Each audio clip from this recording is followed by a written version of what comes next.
Hello and welcome to Bud's RPG Review, where I give my thoughts on role-playing games, card games and board games. Today's review is Adventure presents Tartarus Gate by Rebellion Unplugged. Okay, first a bit of history.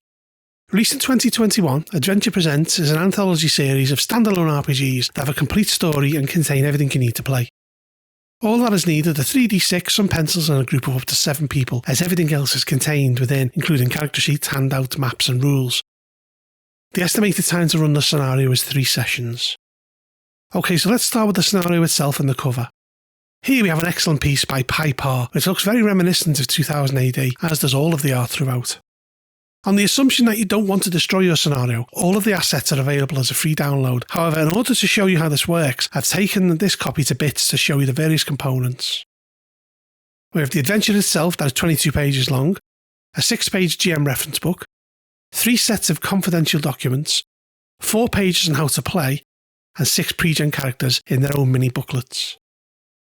To the inside. Opening up, we have the usual stuff on what you need to play, advice for people new to RPGs, and instructions on how to use the magazine, and then we move on to the opening page, Tartarus Gate. The year is 2130 and the players are unpaid interns aboard a transport ship called the Charon that is taking cargo from Earth to the Tartarus Gate way station. Most of the time is spent in suspended animation, occasionally being woken up by the ship's AI to fix small problems like replacing fuses, mopping up spillages and turning things on and off. They are earning employment credits instead of money, and enough of these can get you a job, perhaps even on Tartarus Gate, making a note that things could be a lot worse. We have some notes on running the game and a content warning, and this is followed by a chapter breakdown.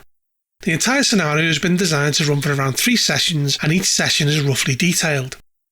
In Session 1, the characters are woken up by a Sisti, the ship's AI, and after going through the reawakening protocols, they are told that the comms between the cargo bay and the rest of the ship have been severed. They go on to find a mangled, bloodless corpse in a maintenance passage and confront Dwyer. More on him in a bit. In Session 2, they continue moving through the engine rooms and onto the cargo hold, meeting Yasin as they do. They should explore and gather supplies, coming to realise that the ship is changing to resemble the Rebels' last stand, which I'll explain later. By the 3rd session, the players should have entered the dreamscape and the bloody charnel corridors, along with the ruins of Dwyer's palace, where they have the option to put the ghosts on board the ship to rest. As far as the protagonists know, humanity has colonised space, and subsequently giant corporations have colonised humanity. Earth is almost a wasteland.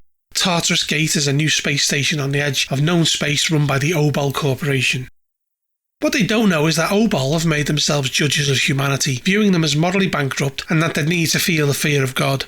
And as God is not available, they're taking it upon themselves. Tartarus Gate is a massive server complex where the consciousness of executed sinners are downloaded and tormented for eternity in a digital hell to attempt to put humanity back on a righteous path. Charon is one of 8 ships on their way there. The basement of the ship houses data storage that contains the minds of thousands who rebelled for their independence on Earth and fought against Obol. Of course, Obol's plans are still secretive, and they're still testing the facility, plus they don't have enough political influence to make it public just yet. To turn the knife further, they told the rebels their plans before killing them. Unfortunately for Obol, the souls of the dead are not at rest, and have risen in the bowels of the ship to possess the bodies of Obol employees in suspended animation, with the intention of reaching the communications bridge and escaping. At the current rate, someone is going to be successful. As it stands, when the host body dies, their memory files will be corrupt and they will die a true death. To make matters worse, the leader of the rebels, Dwyer and his lieutenant Yasin, are in a state where they can possess new bodies each time the one they're in dies, over and over again, and they have the ability to warp and twist the body into horrifying shapes. Dwyer has transformed the bottom level of the ship into a scene resembling the rebels' defeat on Earth. Their plan is to steer the ship back to Earth, upload themselves to the Obol HQ server farms and wipe them out. They view anyone on the ship as collaborators or acceptable losses. The characters can have visions at certain areas of the ship that shed some light on the supernatural occurrences that are happening. So in Chapter 1 it goes through the reanimation process of the characters coming out of a deep sleep, where the ship's AI guides them through a series of assessments to see if they are fit for duty, and subsequently advising them that there is a diagnostic issue that needs tending to. This takes place in the meeting room where a Sisti will answer any questions. It details the communications bridge, the monitoring station and the heat shield. This is where the players will find a crumpled and battered corpse that appears to have come from a ventilation shaft and the word Justice, along with the symbol of a hooked spear scrawled on the wall in blood. A Sisti can tell them, if asked, that the hooked spear is a terrorist symbol. When the players finally get to the engine room, Assisty will seal the door behind them and show signs of an attempted forced entry. The engine room is shown in great detail here. It's in this place that they get a vision of Dwyer in the midst of battle, and as they snap to consciousness, they will have an encounter with some possessed followers and Dwyer himself. Chapter 2 is called Descent, and it is here that the players need to get themselves to the lower ductway, and they have another vision involving Yasin.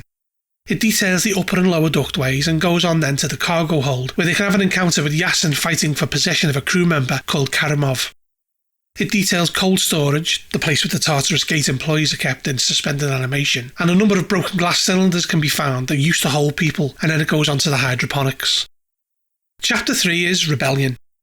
Dwyer's influence has transformed the area into a nightmarish replication of the charnel corridors, the place where the rebellion struck out against the Obol Corporation. As they journey deeper, it becomes more and more twisted and overlaid with the minds of the rebels being covered in blood and filled with the noise of the squeals of dying pigs. As they continue, they receive a third vision of the charnel corridors detailed here.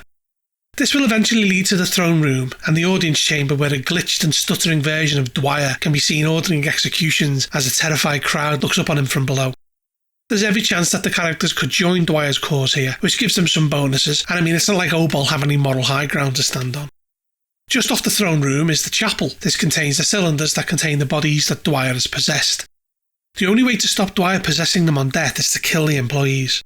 The throne room itself is where they can encounter Dwyer, who will try to kill anyone who strays too far from the group, returning upon death with a new body from the chapel. Assisty can be asked to identify Dwyer's database, and if Dwyer's hard drive is wiped or removed from the network, the palace vanishes and the rebellion is finally quashed. We then go to the aftermath. Should they side with the rebels, Assisty will fracture into around 20 mad consciousnesses and come for the characters, as they need to be silenced having seen what they have. To stop Assisty, they need to go to the communications bridge and tear out Assisty's AI storage.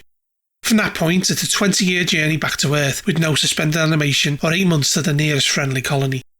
If they're loyal, they need to clean up the mess and receive the lame promise of a reward and go into suspended animation for 2 years. Should they side with nobody and decide to steal the ship, they need to neutralise Assisty and travel to the nearest colony. If they all die, the rebels will eventually reach the bridge and exact their revenge. Following this, we have the GM reference book. This gives various hints and tips as to how to handle the transition between chapters and character death, as well as detailing Nazari, the supervisor, a digital ghost that serves Obol, as well as some special rules for Assisty.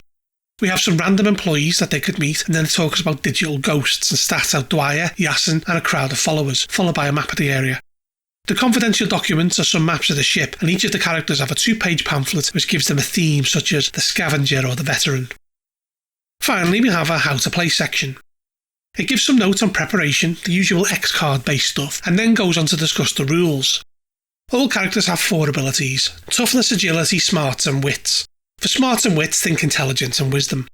Each character has a health and a resolve pool, essentially hit points and willpower, and the basic mechanic involves rolling 3d6, removing 1 die, and then adding up the total, and that's the roll, which needs to beat a target number. The score that the characters have in abilities is 1 to 4. If it is a 1, they remove the die of the highest value, a 2 the middle value, the 3 the lowest value, and a 4 means no dice are removed. All actions have a target difficulty from 6 being doable to 12 being extremely difficult.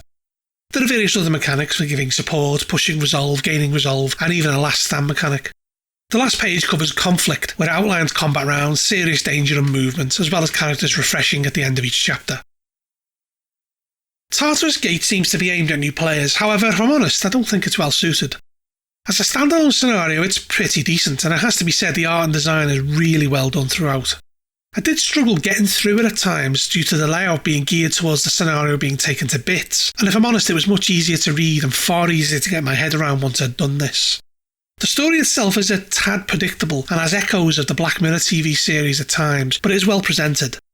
The idea of the Obol Corporation standing as judges of humankind and creating a digital hell is pretty horrific, and it's hard to see why, if the characters discover this, they would continue with their duties to stop the rebels. I don't feel enough is given to the idea that the players may change their allegiances and that the ending falls a bit flat. The only ending with a modicum of excitement is the suppression one, as the ship turning against them could be an exciting and tense prospect. The idea of having an entire role-playing game replete with art maps, pre-gens and the like is a good one. However, I'm just not sure it sells itself particularly well as that. From the outward cover, it could easily be mistaken as a fanzine, and as such I think Rebellion have a small way to go in order to make this an entirely viable idea. I give it a 6 out of 10. If you enjoyed this review, please make sure to hit the thumbs up, subscribe to my channel and check out my other videos. Also, if you're interested in buying this product, put some links below. Lastly, if you like what I produce here, then maybe think about supporting me on Patreon or even becoming a member of my YouTube channel. Bud out.